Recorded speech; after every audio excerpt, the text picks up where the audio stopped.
നമ്മളൊക്കെ എപ്പോഴും ദുആ ചെയ്യുന്നവരാണ്. എന്നാൽ നമ്മൾ ചെയ്യുന്ന ദുആ അല്ലാഹു സുബ്ഹാനഹു വ തആല സ്വീകരിക്കുമോ എന്ന് നമുക്ക് ആർക്കും ഉറപ്പില്ല. എന്നാൽ അല്ലാഹു സുബ്ഹാനഹു വ തആല 7 സമയങ്ങളായിട്ട് അല്ലാഹു ദുആയ്ക്ക് ഇജാബത്തുണ്ട് എന്ന് നമുക്ക് പഠിപ്പിച്ചു തരുന്നുണ്ട്. അത് ഏതൊക്കെയാണ് ആ 7 സമയം എന്നുള്ളത് പറയാം. ഒന്നാമത്തേത്, മഴ പെയ്യുന്ന സമയം ദുആ ചെയ്താൽ അത് സ്വീകരിക്കുമെന്നാണ്. രണ്ടാമത്തെ, നമ്മൾ ബാങ്ക് വിളിച്ചിട്ട് നമസ്കാരത്തിനായി ഇടയ്ക്കുള്ള സമയമുണ്ടല്ലോ, ആ സമയങ്ങളിൽ ഇരുന്ന് ദുആ ചെയ്ത അള്ളാഹു സ്വീകരിക്കുമെന്നാണ്. മൂന്നാമത്തേത്, വ്യാഴാഴ്ച മഗ്‌രിബ് അനന്തര സമയം, ആ സമയത്ത് ദുആ ചെയ്ത അത് സ്വീകരിക്കുമെന്നാണ്.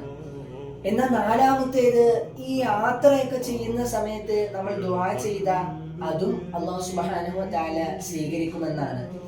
അഞ്ചാമത്തേത്, എല്ലാവരും കിടന്ന് ഉറങ്ങുന്ന ഒരു നേരം നമ്മൾ ഒറ്റയ്ക്ക് ഇരുന്ന് രാത്രി കാലങ്ങളിൽ തഹജ്ജുദൊക്കെ നിസ്കരിച്ചിട്ട് ഇരുന്ന് ദുആ ചെയ്യുന്ന ആ ദുആ അല്ലാഹു ഇജാബത്തുള്ളതാണ്.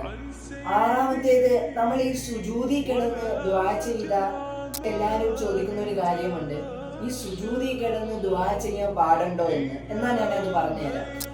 ഈ സുജൂദിൽ കിടന്ന് നമ്മൾ എല്ലായ്പ്പോഴും ദുആ ചെയ്യാറുണ്ട്. എന്നാൽ ഈ ദുആ ചെയ്യുന്ന സമയം ശ്രദ്ധിക്കേണ്ട കാര്യം, നമ്മൾ വാ വെച്ച് ഉറക്കെ ദുആ ചെയ്താൽ അത് നിസ്കാരം ബാത്തിലാക്കാൻ കാരണമാകും. അതുകൊണ്ട് സുജൂദിൽ ദുആ ചെയ്യണമെന്ന് വെച്ചാൽ എങ്ങനെയാണെന്ന് പറഞ്ഞാൽ, നമ്മൾ ഹൃദയം കൊണ്ട് അള്ളാഹുവായിട്ട് സംസാരിക്കുക. അത് ഈ നമസ്കാരത്തിന് തുടക്കമുള്ള നിയ്യത്തൊക്കെ അതുപോലെ തന്നെയാണ്.